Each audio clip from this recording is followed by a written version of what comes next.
C++ pattern series को हमने start किया हुआ था, जिसमें से ये हमारा 29th पैटर्न है। और अगर आपने मेरी प्रीवियस वीडियोस को नहीं देखा तो प्लेलिस्ट का लिंक आपको डिस्क्रिप्शन के अंदर मिल जाएगा, आप चेकआउट कर सकते हैं। और मैंने आपको बताया था कि तमाम पैटर्न्स को कवर करने के लिए हम एक ही लॉजिक का यूज़ करेंगे। हर पैटर्न को कवर करने के लिए हम क्या करते हैं, 4 स्टेप्स का यूज़ करते हैं, जिसमें से हमारे पास फर्स्ट स्टेप क्या होता है कि हमने पैटर्न को लिखना होता है टेबुलर फॉर्म में। ओके हो गया। मैंने यहाँ पे पैटर्न को लिख दिया एक टेबल की फॉर्म में। उसके बाद हमने इस टेबल के अंदर देखना होता है कि इसके अंदर कितनी रोज़ हैं एंड कितने कॉलम्स हैं। ये जो हमारे पास हॉरिजॉन्टल लाइंस हैं इन्हें हम क्या कहते हैं, रोज़। और ये जो हमारे पास वर्टिकल लाइंस हैं इन्हें हम क्या कहते हैं, कॉलम्स। इस टेबल के अंदर आप देख सकते हैं कि कितनी रोज़ हैं, 1 से लेकर 9 तक। इसी तरह आप देख सकते हैं कि इस टेबल के अंदर कितने कॉलम्स हैं, 1 से लेकर 5 तक। हमेशा की तरह हम क्या करेंगे, रोज़ एंड कॉलम्स को देखते हुए नेस्टेड लूप का यूज़ करेंगे। अस्सलाम वालेकुम फ्रेंड्स, वेलकम टू टेक्निकल अमार। मैं क्या करता हूँ, यहाँ पे 2 वेरिएबल्स बना लेता हूँ i एंड j के नाम से, जिन्हें हम यूज़ करेंगे नेस्टेड लूप के अंदर। उसके बाद मैं क्या करता हूँ, यहाँ पे आउटर लूप को स्टार्ट करता हूँ, जो कि होगा रोज़ के लिए। हम क्या करते हैं, यहाँ पे i की वैल्यू को स्टार्ट करते हैं 1 से i less or equal to 9, क्योंकि हमारे पास कितनी रोज़ थी, 9 रोज़ थी। ओके हो गया। उसके बाद मैं क्या करता हूँ, यहाँ पे i की वैल्यू को इंक्रीज़ करता हूँ और हम इस लूप की बॉडी बना लेते हैं। इस लूप की बॉडी के अंदर हम क्या करेंगे, इनर लूप को यूज़ करेंगे, जो कि होगा कॉलम्स के लिए। मैं क्या करता हूँ, यहाँ पे j की वैल्यू को स्टार्ट करता हूँ 1 से j less or equal to 5, क्योंकि हमारे पास कितने कॉलम्स थे, 5 कॉलम्स थे।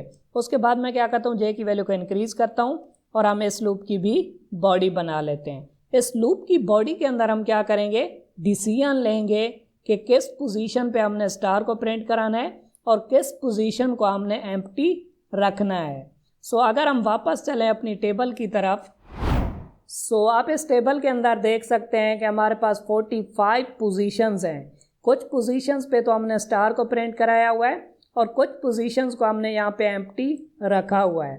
हम क्या करेंगे, i एंड j की वैल्यू को देखते हुए पोजीशंस का डिसीजन लेंगे कि कहाँ पे हमने स्टार को प्रिंट कराना है और कहाँ पे हमने एम्प्टी स्पेस को रखना है। फॉर एग्जांपल अगर हम यहाँ पे देखें i की वैल्यू 1 को, i की वैल्यू 1 मतलब कि फर्स्ट रो, एक ही रो के अंदर हमारे पास कितने कॉलम्स हैं, 5 कॉलम्स हैं। अगर i की वैल्यू 1 है तो j की वैल्यू 1 पे हमने स्टार को प्रिंट कराना है, 2 पे भी कराना है, 3 पे भी कराना है, 4 पे भी कराना है एंड 5 पे भी कराना है। i की वैल्यू अगर 1 है तो j की वैल्यू 1 2 3 4 5 पे हमने स्टार्स को प्रिंट कराना है।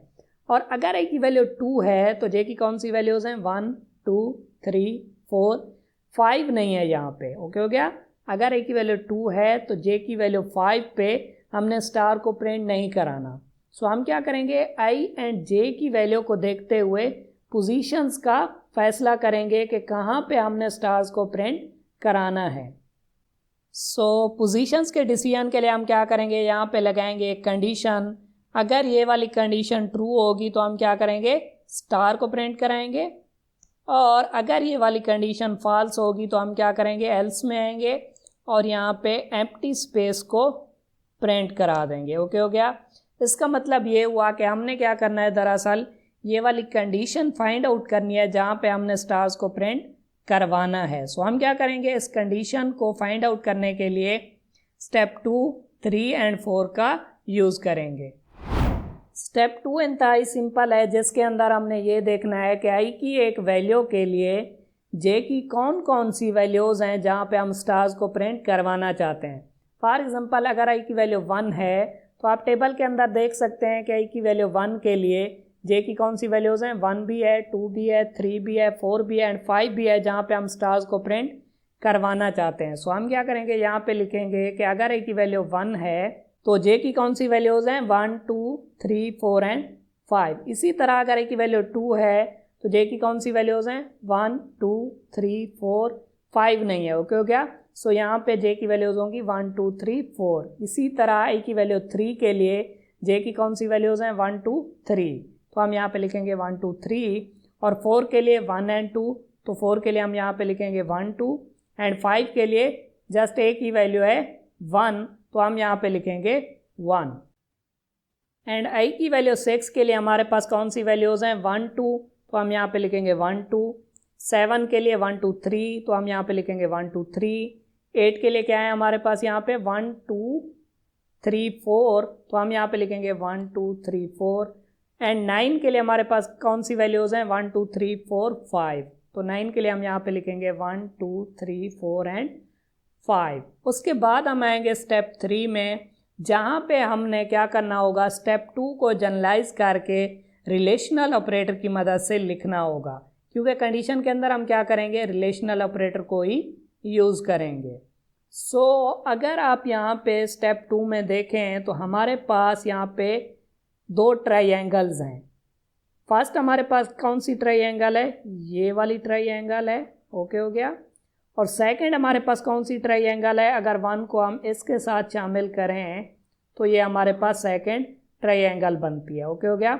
सो अगर हम फर्स्ट ट्राइएंगल के लिए देखें, सो अगर यहाँ पे मैं देखूँ i की वैल्यू 3 को, सो अगर i की वैल्यू 3 है तो j की कौन सी वैल्यूज़ हैं 3 2 1, यानी कि 3 तो है उससे लेस भी है, तो हम यहाँ पे लिख सकते हैं कि अगर i की वैल्यू 3 है तो j क्या होगा, लेस आर इक्वल टू 3 होगा। इसी तरह अगर i की वैल्यू 2 है तो j क्या है 1 2 3 4, यानी कि 4 तो है उससे लेस भी है, तो हम यहाँ पे लिख सकते हैं j less or equal to 4। And i की वैल्यू 1 के लिए j less or equal to 5, i की वैल्यू 4 के लिए j less or equal to 2, and i की वैल्यू 5 के लिए जस्ट एक ही वैल्यू है 1, बट हम यहाँ पे लिखेंगे j less or equal to 1, क्योंकि हम यहाँ पे सीक्वेंस बनाना चाहते हैं। i की वैल्यू 1 2 3 4 के लिए हमने यहाँ पे लिखा j less or equal to 5 के लिए भी हम लिख सकते हैं j less or equal to 1, ओके हो गया। अगर यहाँ पे मैं सेकंड ट्राइएंगल को लूँ तो मैं क्या करता हूँ, इसके लिए अलहदा से लिख देता हूँ कि अगर i की वैल्यू 5 है तो j क्या है, यहाँ पे अगर मैं यहाँ पे लूँ 7 को, सो यहाँ से आपको ज़रा अच्छे से समझ में आएगा। अगर यहाँ पे i की वैल्यू 7 है तो j क्या है 1 2 3, यानी कि 3 तो है उससे लेस भी है, तो हम यहाँ पे लिख सकते हैं j less or equal to 3, okay हो गया। 8 के केस में j less or equal to 4, 9 के केस में j less or equal to 5, 6 के केस में j less or equal to 2, और अगर i की वैल्यू 5 है तो हम यहाँ पे लिखेंगे j less or equal to 1। हालांकि हमारे पास जस्ट 1 ही है, क्योंकि हम यहाँ पे सीक्वेंस बनाना चाहते हैं तो हम क्या करेंगे, यहाँ पे भी लिखेंगे j less or equal to. तो इस तरह क्या होगा कि हमने दूसरी ट्राइएंगल के लिए भी यहाँ पे एक रिलेशन बना लिया, ओके हो गया। उसके बाद हम क्या करेंगे, स्टेप 4 में आएंगे, जहाँ पे हमने फाइनल कंडीशन को बनाना होगा। सो स्टेप 4 के अंदर हम क्या करेंगे, i एंड j का एक ऐसा रिलेशन बनाएंगे जो कि स्टेप 3 को सेटिस्फाई करेगा।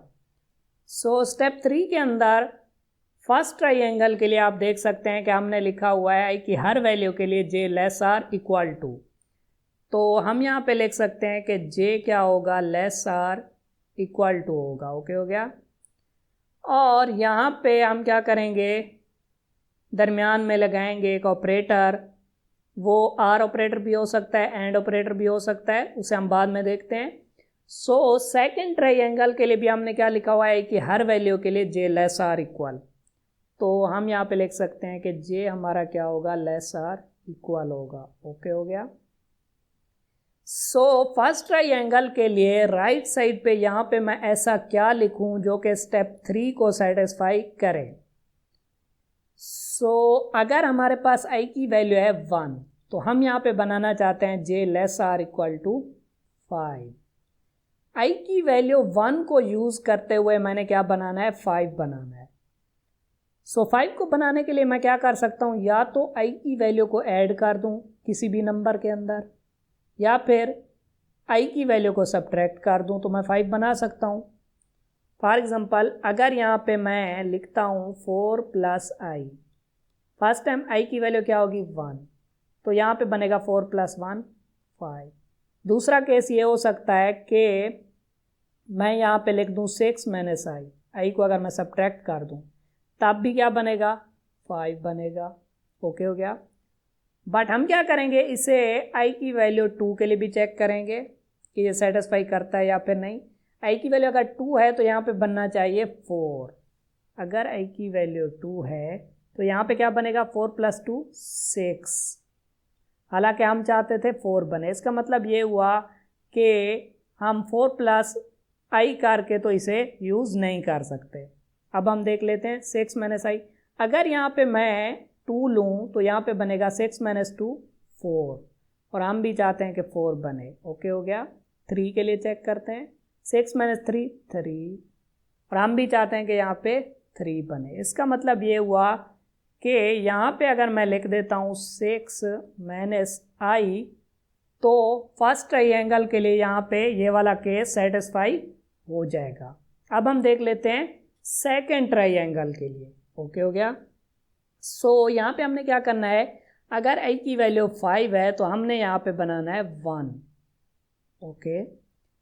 सो अगर मैं किसी भी नंबर में i की वैल्यू को ऐड कर दूँ तो 1 मैंने बनाना है तो नहीं बनेगा, क्योंकि i की वैल्यू ग्रेटर है 1 से। सो मैं ऐड नहीं कर सकता। ओके हो गया।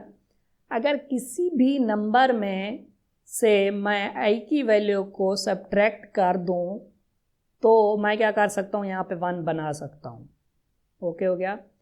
बट अगर मैं, क्योंकि i की वैल्यू यहाँ पे क्या है, बड़ी है, अगर i की वैल्यू बड़ी है 1 से, तो हम क्या कर सकते हैं, i में से किसी नंबर को सब्ट्रैक्ट करके 1 बना सकते हैं। फॉर एग्जांपल, अगर हमारे पास यहाँ पे i की वैल्यू है 5, इसमें से अगर मैं 4 को माइनस कर दूँ तो 1 बन सकता है। सो अगर यहाँ पे मैं i में से 4 को माइनस कर दूँ, i की वैल्यू क्या है 5, तो यहाँ पे हम 1 बना सकते हैं। बट इसी को हम चेक करेंगे i की दूसरी वैल्यू के लिए, जो क्या है 6। सो अगर यहाँ पे हम 6 को लें तो 6 - 4 क्या बनेगा 2, और हम भी चाहते हैं कि यहाँ पे 2 बने। ओके। i की नेक्स्ट वैल्यू क्या है 7। 7 के लिए चेक करते हैं, 7 - 4 3 बनेगा, और हम भी यही चाहते हैं। इसका मतलब ये हुआ कि हम यहाँ पे लिख सकते हैं i - 4। ओके हो गया। सो हमने क्या किया, यहाँ पे दोनों ट्राइंगल्स के लिए यहाँ पे रिलेशंस को बना लिया। बट यहाँ पे मैं ऐसा कौन सा ऑपरेटर यूज़ करूँगा जो कि स्टेप 3 को सेटिस्फाई करेगा। ओके हो गया। क्योंकि कंडीशन के अंदर हम क्या करेंगे, अगर हमारे पास 2 रिलेशन है तो इनके दरमियान में हमें कोई ऑपरेटर लगाना पड़ेगा। सो एंड ऑपरेटर के केस में क्या होता है कि अगर दोनों रिलेशन ट्रू होंगे तो हमारा ओवरऑल जो रिजल्ट होगा वो ट्रू माना जाएगा। और आर के केस में क्या होता है, कोई एक भी अगर ट्रू होगा तो ओवरऑल रिजल्ट क्या होगा, ट्रू होगा। सो आप यहाँ पे देखें कि अगर i की वैल्यू हमारे पास फॉर एग्जांपल 2 है, अगर i की वैल्यू 2 है, तो हम यहाँ पे क्या करना चाहते हैं, प्रिंट करवाना चाहते हैं 1 2 3 4। ओके। सो अगर यहाँ पे i की वैल्यू मैं 2 रखता हूँ फर्स्ट रिलेशन में, तो ये बनेगा 6 - 2 4, j ≤ 4। ओके हो गया। अगर j ≤ 4 है, ठीक है, तो यहाँ पे 1 2 3 4 प्रिंट हो जाएगा। बट इसी को अगर मैं i की वैल्यू को यहाँ पे यूज़ करूँ 2 को, तो यहाँ पे क्या बनेगा 2 - 4 -2 बनेगा। ओके हो गया। j ≤ -2 तो है ही नहीं। ओके। ये वाला रिलेशन यहाँ पे फॉल्स हो जाएगा। ये तो ट्रू था, ये वाला रिलेशन फॉल्स होगा, तो अगर हम यहाँ पे एंड लगाएंगे तो ओवरऑल रिजल्ट फॉल्स हो जाएगा, तो यहाँ पे कुछ भी प्रिंट नहीं होगा। बट अगर हम यहाँ पे आर ऑपरेटर लगाते हैं तो उस केस में क्या होगा, हमारा फर्स्ट रिलेशन ट्रू था एंड ये वाला रिलेशन फॉल्स था। ओके हो गया। सो ओवरऑल रिजल्ट क्या होगा, ट्रू होगा, क्योंकि आर के केस में क्या होता है कि कोई एक भी रिलेशन अगर हमारे पास ट्रू हो जाता है तो ओवरऑल रिजल्ट क्या होता है, ट्रू होता है। ओके हो गया। सो यहाँ पे हम क्या करेंगे, आर ऑपरेटर को यूज़ करेंगे, क्योंकि अगर एक भी रिलेशन यहाँ पे ट्रू हो जाएगा तो हम क्या चाहते हैं कि हमारी कंडीशन ट्रू हो। सो आई की वैल्यू अगर 2 है तो यहाँ पे ये वाला रिलेशन ट्रू हो रहा था। ओके हो गया। ये वाला फॉल्स हो रहा था। अगर ये वाला ट्रू होगा तो हम क्या करेंगे, फर्स्ट ट्राइंगल को प्रिंट करवाएंगे, और जब ये वाला फॉल्स होगा और ये वाला ट्रू होगा तो हम क्या करेंगे, यहाँ पे सेकंड ट्राइंगल को प्रिंट करवाएंगे। ओके हो गया। सो हमने यहाँ पे देख लिया कि हमने क्या करना है, यहाँ पे आर ऑपरेटर को यूज़ करना है। सो ये क्या होगी, हमारी फाइनल कंडीशन होगी जहाँ पे हम स्टार्स को प्रिंट करवाना चाहते हैं। ओके हो गया। सो हमने पोजीशंस को फाइंड आउट कर लिया। सो आप क्या करें, वीडियो को फटाफट से लाइक कर दें और हम चलते हैं डेव C++ पे और इसे देखते हैं प्रैक्टिकली। सो हमने कंडीशन को फाइंड आउट कर लिया था जो कि थी j less or equal to 6 minus i या फिर j less or equal to i minus 4। Okay हो गया। सो अब अगर मैं इसे ड्राई एंड रन करूं तो फर्स्ट टाइम क्या होगा, i की वैल्यू होगी 1, 1 less or equal to 9, condition true हो जाएगी। सो यहाँ पे i की वैल्यू क्या होगी 1, यानी कि फर्स्ट रो। ओके हो गया। एक ही रो के अंदर हमारे पास कितने कॉलम्स थे, 5 कॉलम्स थे। सो ये वाला लूप 5 टाइम चलेगा। फर्स्ट टाइम क्या होगा, j की वैल्यू होगी 1, 1 less or equal to 5, condition true हो जाएगी। सो उसके बाद क्या होगा, ये वाली कंडीशन चेक होगी। अगर ये वाली कंडीशन ट्रू हो जाएगी तो हम स्टार को प्रिंट कराएंगे, वरना यहाँ पे एम्प्टी स्पेस को प्रिंट करा देंगे। उसके बाद क्या होगा, j की वैल्यू इंक्रीज होकर 2 हो जाएगी, 2 less or equal to 5, condition true हो जाएगी। उसके बाद हम क्या करेंगे, इस कंडीशन को चेक करेंगे, अगर ट्रू होगी तो हम स्टार को प्रिंट कराएंगे, वरना यहाँ पे एम्प्टी स्पेस को प्रिंट करा देंगे। इसी तरह क्या होगा, j की वैल्यू इंक्रीज होती रहेगी। जब ये वाला लूप 5 टाइम चल जाएगा तो हम लूप के बाहर आएंगे और इस तरह क्या होगा, एक रो कंप्लीट हो जाएगी। जैसे ही एक रो कंप्लीट होगी तो हम क्या करेंगे, यहाँ पे लाइन को एंड कर देंगे, क्योंकि हम चाहते हैं कि नेक्स्ट रो नेक्स्ट लाइन के अंदर है। उसके बाद क्या होगा, i की वैल्यू इंक्रीज होकर 2 हो जाएगी, यानी कि सेकेंड रो स्टार्ट होगी। सो सेकेंड रो के लिए भी क्या होगा, 5 कॉलम्स होंगे। सो ये वाला प्रोसेस रिपीट होगा। ओके हो गया। इसी तरह क्या होगा, i की वैल्यू इंक्रीज होती रहेगी और ये वाला प्रोसेस रिपीट होता रहेगा जब तक कि यहाँ पे 9 रोज कंप्लीट नहीं हो जाती। सो अब अगर मैं इसे कंपाइल एंड रन करूँ, सो आप यहाँ पे देख सकते हैं कि सेम उसी तरह का पैटर्न हमें देखने को मिल रहा है जो कि हम बनाना चाहते थे। C++ पैटर्न सीरीज में और भी बहुत से पैटर्न्स आने वाले हैं। सो आप क्या करें, मेरी C++ पैटर्न्स वाली प्लेलिस्ट को यहाँ से एक्सेस करें, और अगर आप किसी भी टॉपिक से रिलेटेड एग्जाम्पल प्रोग्राम्स को देखना चाहते हैं तो आप मेरी C++ एग्जाम्पल प्रोग्राम वाली प्लेलिस्ट को भी यहाँ से एक्सेस कर सकते हैं।